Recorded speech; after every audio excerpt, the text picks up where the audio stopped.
I'm always looking for ways to show my cat how much I love her.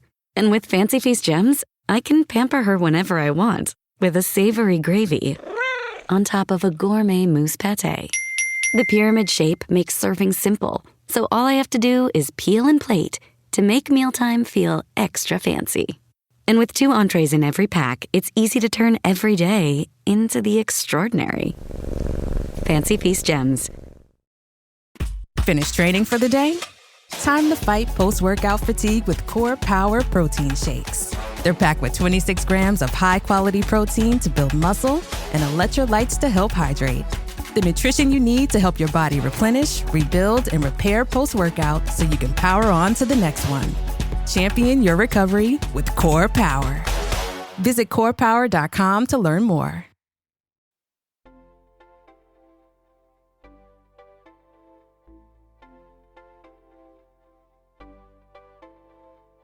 Hello, everyone, and welcome to Nerding Out on Neurodiversity, the podcast for all things neurodivergence. I'm Dr. Matt Zakreski, clinical psychologist and professional speaker, and I'm happy to be your host through the wild trails of the neurodivergent world. And I'm Jake Noonan, educational coach and humanities teacher, your co-host and producer, and I'm thrilled to help share the stories and the experiences of wonderful people in the world of neurodiversity.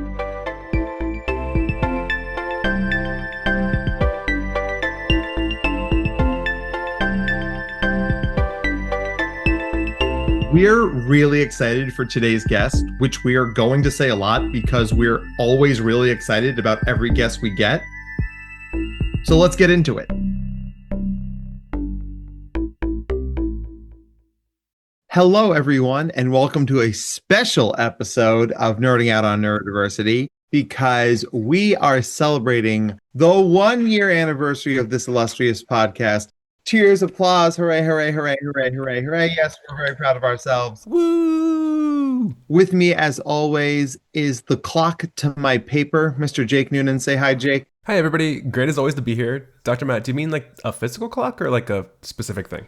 I mean a specific thing. Okay. Because you just got married. So this is like, it's like a double layered joke. Because paper is the traditional gift for the 1-year anniversary for a married couple, which we 1,000% are at this part. I mean, you know, we're registered at Macy's, guys.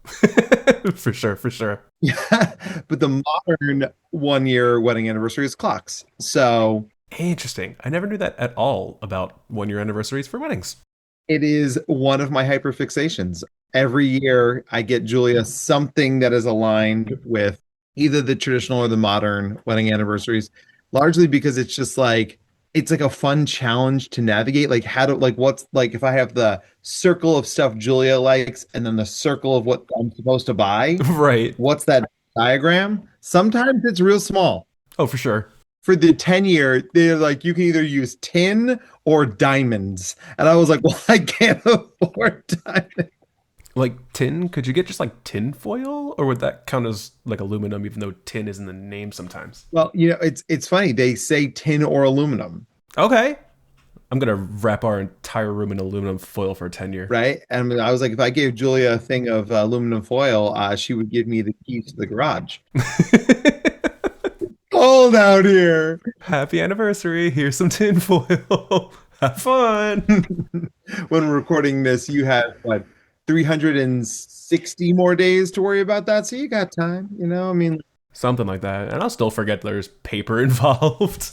I look forward to that panicked text from you in late September 2026. What was I supposed to do? Every single year, I'm just going to text you. I don't remember which one is it this time. I'm happy to help you this because that's one of the things I've had pretty good success on. All right. So we are going to do our 1-year episode a little differently. We don't have any guests. We're just the two of us. Though, of course, your dog is here as always. Always. Always. Hello, Pooch.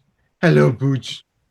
So we spent the summer asking people who had been on the podcast already to submit us questions. Like flip the switch a little bit. Like, let's talk about like, what do you guys want to hear us answer?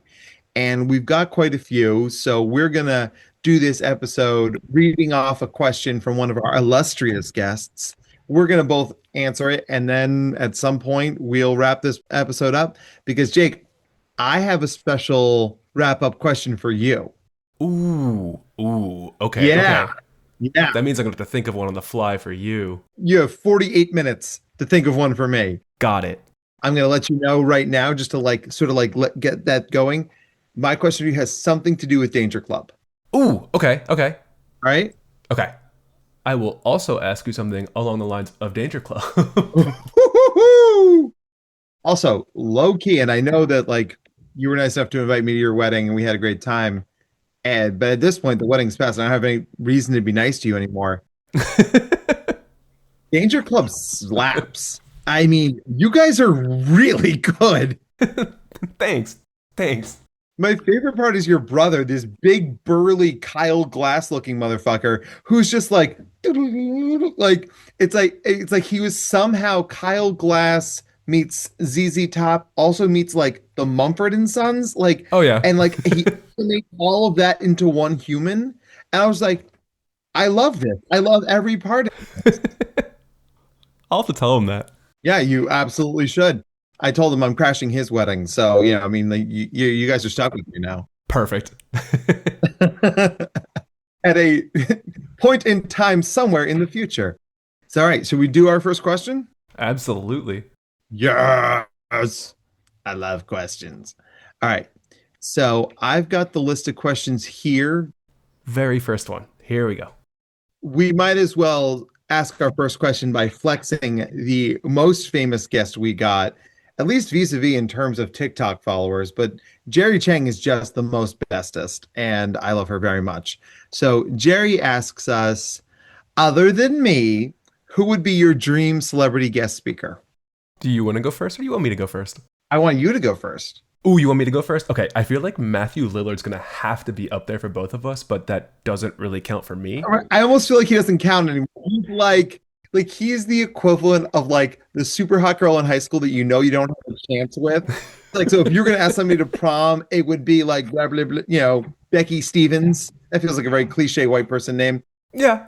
But like, you don't actually have a chance with Becky Stevens. So you're going to ask someone within your range of actual options. All right. So we're both putting Matthew Lillard on the board, but we'll ask more like reasonable options for prom. I mean, podcast. Prom, podcast. It's the same thing. It's fine. Aside from Matthew Lillard, though, if we're going like anybody alive or dead, because it's not specified there, I'm going to say Walt Whitman, 100%, by far. Absolute favorite poet ever. By icon. I mean, literally like the entire reason America even has our second Declaration of Independence, in a sense. what? Tell me more what you mean by that. Like, because in my head, that means the Bill of Rights, but I don't think that's what you mean. It's not. So in our like American culture at the like early 1800s, where Whitman was writing most of Leaves of Grass, that was like the American book because it was one of the first American writers to like who broke away from that British writing style, and he taught himself in a sense in that way. When people started reading it, it was like this was American literature for like the first time. So they called it like the second Declaration of Independence. Look at that. And that's why we named a bridge after him. Yeah. It's the only No other reason, just that. spectacular answer. And I learned something. Man, I had only thought about people who were alive because I think like if I had Freud on the podcast, I'd just yell at him for an hour. Stop doing so much cocaine. I can't. I won't. You pick somebody dead. I'll pick somebody alive. I want to have Justin Willman on the pod. Magic for Humans. I mean, a clearly neurodivergent human. He's one of the few performers that I would pay to see multiple times. Like a lot of times it's like, oh, cool, I've seen, this person live in concert. Like, and if that ever comes to me again, like maybe I'll do it. But like Justin Willman, every time he comes to New Jersey, I always say to Julie, I'm like, can we go? Can we go? Can we go? Can we go? Because his magic is just chef's kiss. And have you ever heard him do his zip code thing? No, I haven't. He has people from the audience be like, yell a zip code. And they're like, 17824. And he's like, that's Brentwood, Tennessee. And it's just like, how? Neurodivergent. The most neurodivergent. So yes, Justin, if your people hear this, call me. We'll get on that too. I would also throw in, since since it's a living one as well, Hassan Piker for sure. Oh, I love that. Excellent choice. Love him. Well, and he's a Jersey guy too. Yeah, from Rutgers. Yeah. So I think so much of the streaming community is absolute hot steaming garbage, but like the guys like him are like, no, there are nuggets of gold in the mud. So we love, yes. I don't know if he's gettable, but we might as well ask. We can try. Yeah, right? We can look into the future. All right. Good first question. We're doing great. We are doing great. And our second question comes from somebody who's actually in the room with me right now, asking her question right before heading to work. So, that was jarring. So, you talked to a lot of people over the last year, former students, former colleagues, new friends, all that kind of cool stuff. Is there like a series in the future where you want to like follow anybody in particular? If so, who and why? Wow. So look at this. I mean, most people who had just planned a wedding, their brains would be goo. And Jack is flying in off the cuff, asking us a spectacular question. We love you, Jack. You were a beautiful bride. And now Jake knows what wedding anniversary presents are because of me. So you're welcome. So the first 3 podcasts I fell in love with were Death, Sex, and Money, Normal Gossip with Kelsey McKinney, and That's Why We Drink, which is just one of my favorite paranormal podcasts. And I would love to have them on. I would love to like have them on our pod, and then I would fly out to where they are and go on a ghost hunt with them. Nothing would make me happier than to hang out with our friends from That's Why We Drink. And they also have this beautiful live show they do that's like so beautifully unscripted and random. And it's just 2 friends hanging out on a stage, which honestly, Jake, I think that's the vibe we've cultivated over the last year. All right, now you have to answer your wife's question, bud. Hi, Jack. We love you. Okay. So for me, I think I'd want to do and follow Zach Braff and Donald Faison in Fake Doctors, Real Friends, of course. Love. And then on top of that, I also really love this one podcast called Otherworld, which is like all like weird supernatural things and experiences that people have had. So it's like somebody has this experience where they think they might have seen an alien, and then they share the entire story with the host and they just go through it all together. And it's like taking away the embarrassment of sharing those kind of stories from people. So I just really appreciate that because they're interesting. I mean, I don't think you and I could encapsulate any relationship better than JD and Turk. I think that is very much where we're at. So yes, that would be a very good get. And I would love to follow them. But yeah, that Otherworld sounds really interesting. I'll have to add that to my list of pods, especially since I'll be spending so much time in the air starting tomorrow, going to Hawaii. Very excited about that. Good. So we got Jack in here. She's only mildly irritated at us, which really for us is a pretty good day. It's true. It's true. A mild irritation's a good one. Oh, man. Oh, I love that. All right. Thanks, Jack. Have fun at work. All right, Dr. Matt, who's next? So the next batch of questions, such an overachiever, comes from our dear friend and human multi-potentialite, Sydney, who, since she's been on the pod, has gone to writers' conferences, grown her clinical practice, and she's just everywhere and is genuinely an awesome human, so we love her. She gave us 3 questions. Now, we'll do this rapid fire. All right, Jake, what was the favorite thing you learned from a podcast guest this year? This is going to be a complete different direction than people might think it's going for me, but... Shocked coming from you that you would zig instead of zagging. What? One of my favorite things that I learned from anybody was from Mr. Sam, and that he knows somebody personally who was a part of the Black Panthers. That is my favorite thing I've learned so far. That is the most you've geeked out the entire season, and I'm here for that. What about you? Honestly, the favorite thing I learned was from when we had Jesse Shuchuk on. Jesse, founder of CEO, Modern Muse Media. We love that. I think like it was really the first profound moment I had on the pod when she started talking about like the impacts of ADHD in her life, which is stuff we'd heard before. But then when she started talking about menopause, I think it was a really cool moment because you and I both shut up and listened. Mm-hmm. And yeah, as 2 white dudes who have a podcast, you'd think they're not good at shutting up and listening, but it was a really beautiful moment. And even just listening to that episode, like reflecting on it is like, We were both like, we didn't know that. Thank you for educating us. Like it was a, so I would say that was my top of the list. So we love you, Jesse. Go Canada. I thought you were gonna pick that one, to be honest. It was a really profound moment for me. I was like, well, hot damn. I'm glad you got to experience that moment. All right. Now, Jake, have you seen Wicked yet? I have seen Wicked. That was the second question. Dr. Matt, have you seen Wicked yet? It's not a question of have I seen Wicked, it's how many times have I seen Wicked. Did I go on a date with my mother-in-law to go see when they brought it back to the theaters so we could see Wicked, the preview for Wicked for Good? Yes, I did. And it was just spectacular. I mean, like, there are certain Broadway theatrical songs that I cannot hear without crying.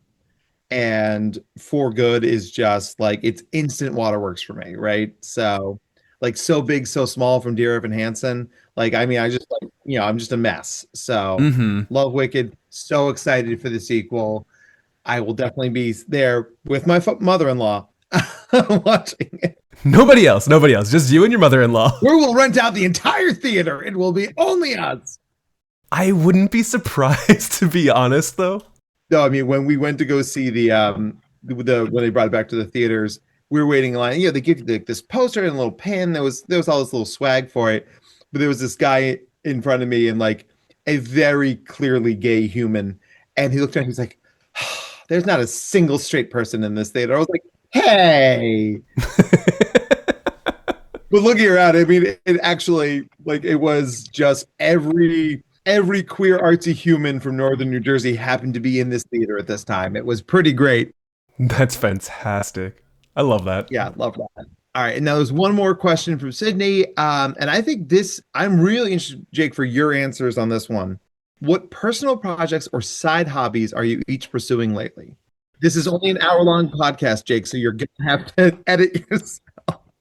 That's fair. For me, since it's post-wedding for me right now, I'm trying to get back into like some digital illustration because when I proposed to Jack, it was through a book that I made and I like illustrated the entire thing, and I want to get back into doing that for like a bunch of stories about our cat and our dog and doing a bunch of like little different adventures and things, potentially throwing in some, neurodiversity life lesson stuff in there. That's my one. I'll throw that part out. I love that. I mean, and if you kept doing that, I mean, you'd have like your own little library encyclopedia set of your relationship. I mean, talk about hashtag goals. So we love that. Right? Jack's a lucky woman, dude. Gotta tell you. I feel like it's the other way around. The best relationships are both, right? And as someone who's rapidly approaching his 11th wedding anniversary, What's the gift for it? Hold on. What's the gift for it? 11th? steel. Ooh. EAL or EEL? Hi, babe. I knocked over a bank for you. Happy anniversary. In a related story, I'm going to prison. And it's funny because, like, at this point, we don't really need big presents, but I found these. They take a piece of steel that's like 2x2. They write a message on it and they cut it in half, and you each get a keychain. And I thought that was nice, personalized, and small. Yeah. You don't really need any more wall art. And like so many of the things like, oh, would you like this 300-pound custom steel fountain? And it's like, oh, it's $3,000. Why I don't need that. I mean, but you want it. I mean, of course, right? Custom fountain. I mean, remember, born and raised Jersey, I knew people who had like not ironic Cupid fountains in their homes growing up, like very Jersey, with a capital J. So my hobby that I'm working on right now, interestingly enough, also revolves around drawing. Is going version 3.0 on my graphic novel about gifted kids, Davy Martin's Finds His 13s, with the help of our friends at the Joe Kubert School, who are going to be helping me with some of the illustration pieces, because it's really one of those things. Like growing up, my dad always said, be as good at many things as you can, but when you find somebody who's better than you at that thing, work with them.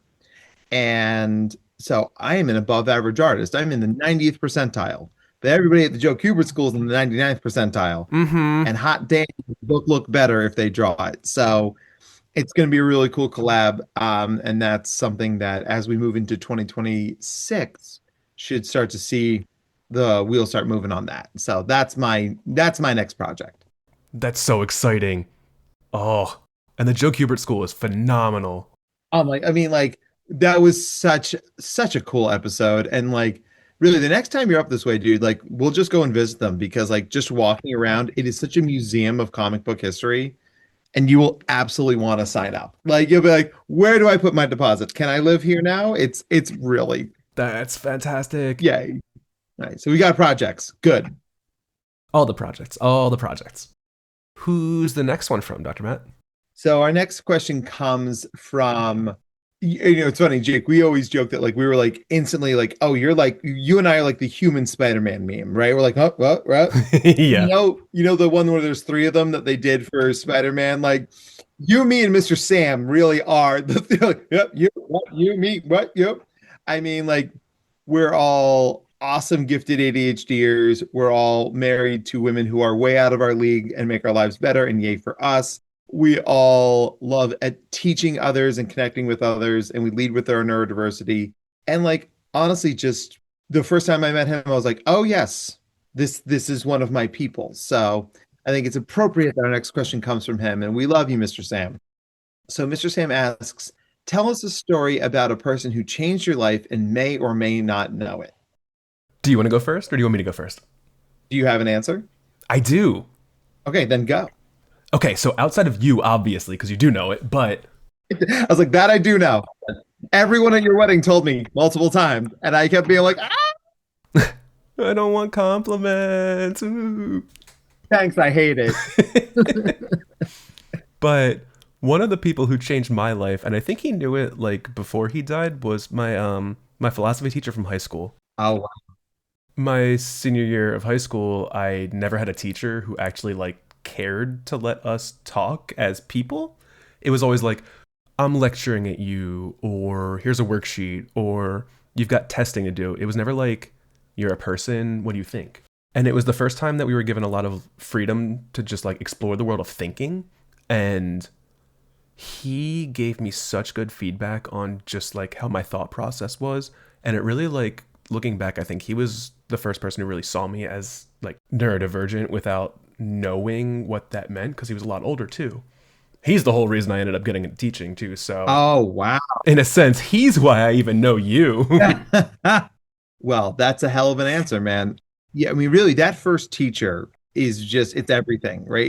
It's the origin story for so many amazing people, which is why it is so consistently flattering and inspiring that we get to talk to amazing educators, whether they are like professional educators like Jerry Chang or Mr. Sam, but also like people who just are out there like showing people how to do great work. Like, I mean, I think, the reason that therapy and teaching get along is that they're fundamentally connecting with humans to get information across, right? Yeah. It's like the best therapy isn't therapist as God, you will listen. It's like, you're a person, I want to know what you think. So is the best teaching, right? So I think that's why how our ethoses are aligned, and that's always been something I've really appreciated. Well, and what was the teacher's name? Mr. Moore. Mr. Moore. So, Mr. Moore, wherever you are, depending on your philosophical bent, that could be many places, we raise a glass to you and thank you for helping to make Jake the awesome human he is. So, probably unsurprisingly, my answer is also a teacher.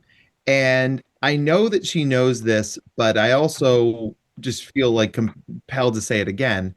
A big part of my origin story is, right, my town growing up didn't have any arts in it. And then all of a sudden I get to high school and one of my friends like, you should try out for the musical. And I was like, what's that? And so many of the best people I've met in my life and the best experiences that I've had in my life come from being an actor, being on stage.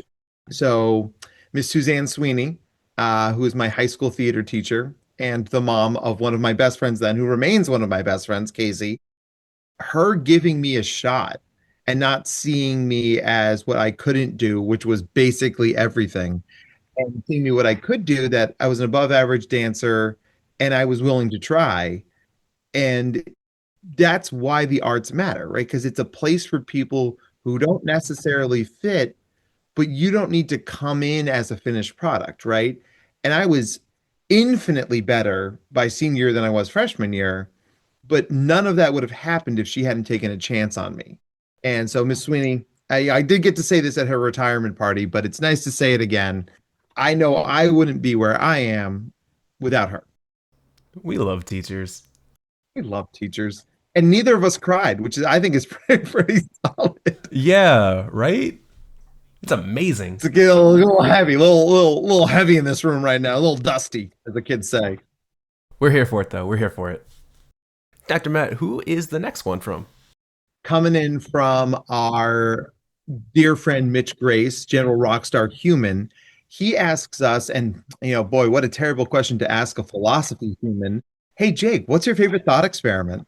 So I have a lot, but like my favorite one to go to, yeah, right, obviously. But my favorite one to go to is like, how many holes does a straw have? Oh man. Because you could say 0, you could say 1, you could say 2, you could say as many numbers as you want because it's depending on your viewpoint of planes. I remember when you asked that kid at Grayson, one of the kids was like, I think it was Joseph, was like, well, I mean, how are we defining a hole? Because at the microscopic level, yes, like these are permeable membranes. And I was like, listen, I can't go inception on this. I cannot go any deeper.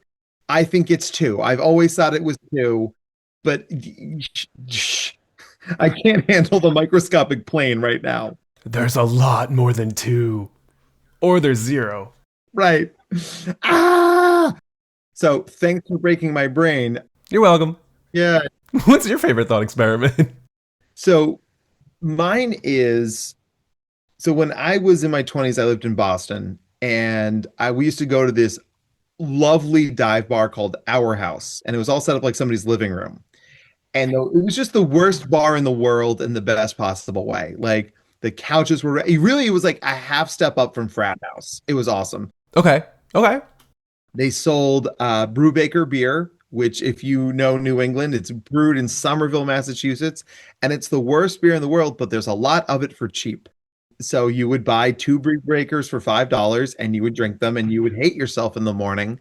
But there was this bartender waitress there, and her name was Callie, and she and I had this like sort of flirtation thing going on, but I was too shy to ask her out. And I remember I was leaving the bar one night and I was walking across Commonwealth Avenue and I stopped and I just had this moment of like, if I don't do anything, I'm going home alone. But if I go back in and ask her out, she could say yes, and then I have a date, or she could say no. And here's the important part, and nothing changes. It was already going home alone, right? And like, legitimately, a lot of my therapy interventions are around this idea that you already don't have the thing you want. So if you go for it, the worst thing that happens is that nothing changes. Right. Like you're back to the exact same spot you started in. You're back to the exact same point. And it's like, well, like people are cool, but it's a hit to the ego. Like, oh yeah, because your ego is feeling great because you're going home alone on Saturday night. Like after drinking those 2 beers and sitting on the couch. I don't want to talk about, I mean, it's just the worst beer in the world. Oh God. And I used to go with my buddy Jason and they had foosball tournaments and we would just dominate. I'm not surprised by that at all. I'm arrogant about 4 things and foosball is one of them. What are the other 3? Ultimate Frisbee, obviously, as a thing, right? Bravo. Yes, very much. Thank you. Yes, no applause, please. Making chili. Oh, okay. Yes, my chili's spectacular. And this is appropriate for this time of year, coming up with Halloween costumes.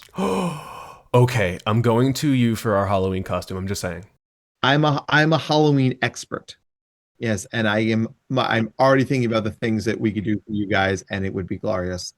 So yes, that's my favorite thought experiment. This general idea of you already don't have the thing you want, you might as well go get it. Love it. Perfect. Yes. What a great question. I love those kind of things. Dr. Matt, who's the next question from? With our last question for this anniversary episode from our friend Gilly Khan, whose book is out and crushing it. Gilly asks, what is the most embarrassing thing that happened to you, and would you change it if you could? Can I go first? Absolutely. So in 2nd grade, when I was living in Northeast Philly, I was really into Taekwondo. And I did it up until about near a black belt, and then it was too far away for us to keep going. But I got so invested into it, and they kept saying like, yes, sir, sensei, and those kind of things to our like teacher in the class. And in second grade, we had this like cubby hall where there were all of our coats and jackets and lunch boxes and all that kind of stuff. And I was in there cleaning up something. And I remember our teacher yelled for me.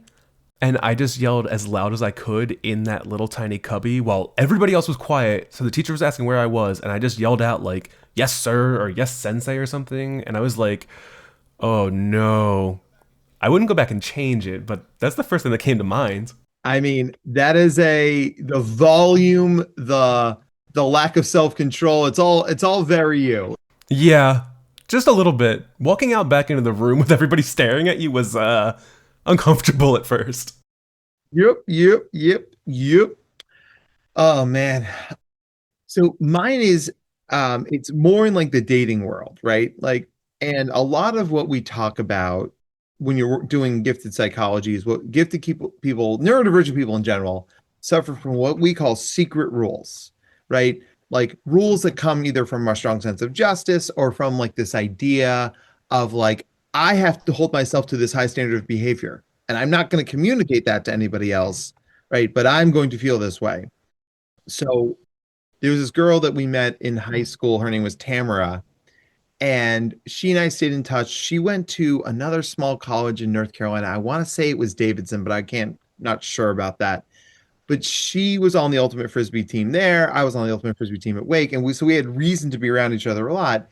And like every time they were driving through Winston, she was like, let me stop and stay with you. And I was like, great, here's my bed. I'll sleep on this chair in the lounge because I'm a gentleman. But most important, the secret rule here is that she had dated my friend Jason in high school. So I was like, you cannot date someone that your friend dated. That is a law, capital L. Right. And then Tamara would like stay with my family during the summer. And my mom would be like, oh, are you guys ever going to get together? I'm like, no, she is my friend. And then like she was about to head back to her house and she's like, I just like, are you not picking up on this? I was like, oh, I absolutely am. We're a perfect couple in every way, except the fact that you dated my friend. And she's like, but he dated many of my other friends. So why does that rule only move one direction? And then I like sat there in my car staring at the wall being like, what have I done? Would you go back and change it? I mean, I absolutely would. Like, this was an awesome person in my life that potentially we could have had a more awesome relationship. And like, she's happily married, I'm happily married. It isn't like she's the one who got away, but it was that was really when I decided in my life to be like, I need to stop living by these secret rules, right? Because the only person they're harming is me. Right. Right. And it's the sort of thing, like, I'm not saying you should always ask for forgiveness, not permission. There are times it's appropriate to ask for permission. But it's also this idea of like, if you hold yourself to an impossible standard, you're probably missing out on opportunities that people who are more willing and adaptable might reach. You never know what will happen if you knock on a door. So, that's just, it's something that I was thinking about recently, and it's a good thing to talk about now. And it also connects back to your earlier point that you talked about with the bar girl. Yeah, right. I mean, and like, 23, 24-year-old Matt, who was like, wait a second, I've got nothing to lose, would have punched 19-year-old Matt in the face, and probably been accurate about it. If we don't think back on our younger selves and want to punch ourselves in the face, have we actually grown ever? I think so much of this is like, if you're like, oh my God, I used to be so cringy. It's like, well, that's kind of what growing up is all about, right? Like, I can't believe I used to think /do/be that. And yet, here we are as relatively functional adults. Relatively. Relatively. Keyword. Grading on a scale. Hooray! Oh, okay. So, time to do our wrap-up questions. I think this is going to be really fun. So, Jake, here's my wrap-up question for you. Okay. So, Danger Club rocks the house. You guys slay. If you could play drums with any musician/band, who would it be? Ooh. Okay. I've got a few. This does not shock me. Because they're very different styles is the important part. So minus the bear, 100%. Love! Yes. Nizlopi or Luke Concannon, either way. And then TTNG. This town needs guns. I don't I don't know if I know TTNG. You would love them. They're real good math rock. If you find Cat Fantastic is one of my favorite songs from them. Okay. And they have a whole album dedicated to animals, and one of them they did acoustic, and that like specific song, I think it's called Elk, has one of the best trumpet parts I think I've ever heard. Okay. And like I'm a marching band kid, so like Hashtag marching band kids. Well, but I thought I thought you were saying TMBG. They might be giants, which is also nerd rock, but like no, I was like, no, TTNG. This this town needs guns. town needs Which is why they switched it to TTNG. yeah. Yeah, but I say it's like a little against our political ethos on this pod, but you know what? We can band names are important too. So was there one more or is that your list? That'll be the list. Just those three. A good list. We love that list. Okay. I've got a fun question for you. Yeah. And it's going to go two different directions. So there's two parts. Ooh. Okay. First is because I looked up while I was drumming and saw you like nonstop rocking the hell out. So on one hand, what was your favorite song to hear us playing, like to dance to in a sense? And the other one is what's been your favorite concert to go to at all and why? Oh man. So I'm gonna be, and you can tell I didn't prep this part.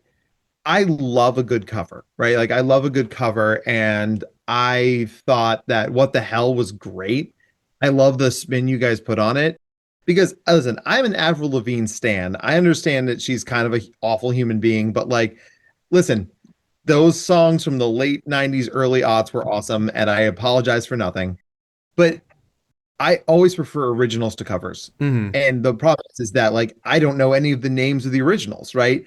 I just was like, this is awesome. I'm in the zone. I'm vibing. This is great. You could tell me the set list, but it was just one long happy blur of noise, and that's the best kind of concert in the world.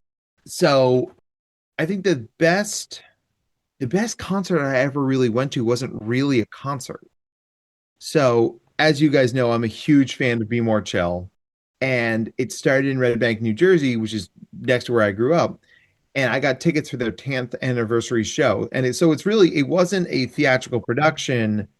It was really sort of the cast was there telling stories and singing the songs from the show with a live band. Ooh. So I think it's like in the scan of things, it was closer to concert than it was to play, right? Right, right. And it was just so moving. It was so emotional. I walked out of there with like feeling like I just been like emotionally gut punched. It was spectacular. How many times did you cry? Oh, I don't think I stopped crying. I mean, because like you could tell how much that show meant to everybody in the cast. So them telling their stories, whether it was like the after parties and what it was like coming together in community, or what it was like to hear like the actress who played Jenna Rowland, her name's Caitlin Carson. She's like, here's the recording I made, and I've kept this on every phone I've ever had since, from us sitting soundstage when we were doing the Sits Pro, which is the first time you did blocking with live music, theater nerds. And she's like, so this is just listen to us listening to this. And so she holds out her phone and she puts it to the mic. And like, you know, the Be More Chill opening thing has this theremin part that's like, wah, wah. And they're just freaking out. They are like giggling and cheering and quietly clapping. And it just, I'm getting chills telling the story. It's like, not only is the musicality great, not only is the story great, not only the actors great, but it's that rare moment of art where the whole is greater than the sum of its parts. And to be in that space, yeah, and it's so funny because like, you know, they're opening up and Joe Iconis is like, well, we sold out the first show, we sold out the second show, we added a third show. And my manager was like, you really think you're going to get a lot of tickets for 4 o'clock on a Friday? And he's like, well, and the room just lost their minds because like they sold out the concert hall at 4 o'clock on a Friday. And it was because just that's what the fandom's all about for this. So That's awesome. it was so awesome. Like people take off work for that. Oh, I mean, like I'm like a fairly like I'm like I'll get there when I get there person usually, but like that day I was like, okay, I have to work till 1. The kids are at summer camp. Their field trip ends at 1. We'll be there at 1. Then we will drive It's usually an hour and 15-minute drive with short traffic in the summer. It'll probably be an hour and a half. And we will get to my parents' house at like 2:30, which gives us time to have a soda and then walk over to the theater. And it's going to be great. And of course, the bus was late. And then my kids need to stop and use the bathroom. And I was like, it's fine. Everything is good. I'm not stressed. But it was just, a phenomenal experience. So That's awesome. I'm so jealous in the best way. yes. Well, they're doing the 10th anniversary concert in London as well because they had that successful run in the West End. And did I look up tickets? Yes, I did. I was like, how expensive is it to fly to London these days, right? Is there a conference over there at the same time? Write it off. So, Jake, this is gonna start to wrap up this. And I'm so glad every day that you convinced me to do this. Every day, because I didn't want to. Mhm. And you do all the grunt work that makes this possible. And that's why I started doing that, you are the X to my Y. Because, as much as Johnny Carson made The Tonight Show, he couldn't have done it without Ed McMahon, right? Mm-hmm. And Zach Braff might have been the star of Scrubs, but that character doesn't work without Turk. So there is a thing you and I bring, the energy we do when we combine is just better. It just is. So thank you for making this possible. Thank you for making it possible. Because I love the energy as well, and I also love that you're the more outgoing extrovert between the two of us. Me? Never. Oh man. And it's funny because you mentioned before, I have a tough time with compliments, as many neurodivergent people do. But when people say they love the pod, I'm like, yeah, you do. Because we are making something really good here, and it's something I'm really proud of. And I'm glad you are too. Absolutely. Yes. So to all the guests we've had already, thank you for being with us. Thank you for making this possible. Can't really do it without guests, right? And you guys have made us better and sharper and more interesting and more thoughtful people. To all our guests to come, both the ones that you have recorded that we haven't released yet, but also the guests we don't even know we're going to have yet. We're talking directly to you, Matthew Lillard. Matthew Lillard. All right, you guys, damn it. And most importantly, to the fans. It sounds very self-indulgent to say fans, but to the fans, to the people who tune into this every week or every other week or binge a bunch of episodes when you have a long road trip. The fact that you give up time of your lives to listen to us nerd out on something is utterly flabbergasting and humbling and beautiful. And, I just keep listening, tell your friends. I can't believe that we get to do something people love. And what's better than that? It's the best, right? It's the best. So, okay. Well, then, for all of us here at Nerding Out on Neurodiversity, happy first anniversary. We love each other, clearly. We love our guests, clearly. We love our fans, clearly. Thank you for learning with us and learning from us. And as always, for trusting us with your time. It means the world to us. Jake, do you want to send us out? For sure. Thank you, everybody, for being here and listening, and especially for being here for our special 1-year anniversary episode, which is still weird to think about and say. Right? Because it doesn't feel real still. No. Looking at the podcast, it's oh, if we do a couple of these, it'll be all right. And and then it just gained momentum, and it almost became its own entity at one point. It's no, this is just a thing that's happening. We're just going to ride this wave. So. Mm-hmm. We're just going to keep going. Until we get Matthew Lillard. That's it. That's the cutoff. Series finale. All right. Good night, you guys. Have a good one. Take care. Nerding Out on Neurodiversity is brought to you by Dr. Matt Zakreski and the team at the Neurodiversity Collective. To learn more about the Neurodiversity Collective or to be a guest on the podcast, please visit our website at www.theneurodiversitycollective.com/podcast. Audio and production by Jake Noonan. Show your support by subscribing, leaving a 5-star review, and telling your friends about us. Our Instagram and social media handles are at #NoonPodcast, NOON podcast. Your support is appreciated and keeps us going. All discussions presented on this podcast are strictly for informational purposes, awareness, and understanding. The advice presented is not and should not be considered to be therapeutic in nature. If you have any mental health questions, please contact your provider. All rights reserved.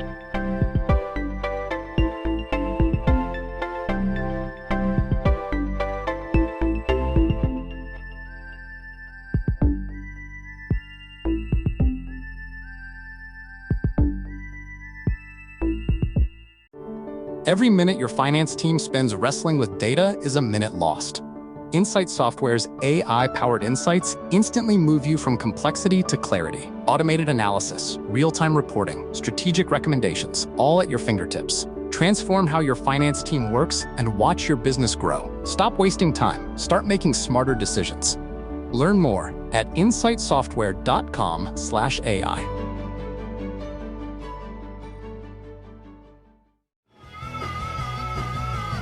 You're listening to the Geekscape Network.